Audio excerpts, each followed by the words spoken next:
Assalomu alaykum do'stlar. Bilasiz, 2025-yil 13-dekabr kuni hamyurtimiz Abdumalik Xolokov va Shumkovlar o'rtasida Arab Amirliklarida bo'lib o'tgan boks bo'yicha jahon chempionati final jangi bo'lib o'tdi. Jang shiddatli va murosasiz voqeliklarga boy bo'ldi.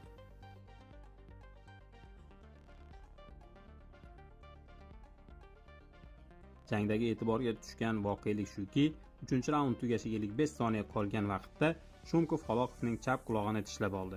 Bu juda ham hayratlanarli va boksda bunday holatlar juda ham kam uchraydi. Shumkov bu harakatini izohlar ekan, bu raqibiga ziyon yetkazish maqsadida bo'lmaganini, uning qulog'ini biroz tishlaganini va hodisani u hissiyotga berilib amalga oshirganini aytib o'tdi. Finaldagi tishlab olgan harakatingga qanday o'zing izoh berasan? Men juda ham bir hayajonda edim va o'zimni sal nazorat qila olmadimmi? Lekin bir tomondan buni tishlash deb ham bo'lmaydi, shunchaki yengil tishlab qo'ydim xolos. O'ylaymanki, raqibni men 2-3 raundda yutdim va mening bu tishlab olganim jangga hech qanday ta'sirini ko'rsatmadi, shunchaki tishladim xolos. Qiziq tomoni shundaki, bu holatni hattoki hakamlar ham payqamay qolishgan. Va ushbu jangda Shumkov to'rg'uch hisobi bilan g'alaba qozondi.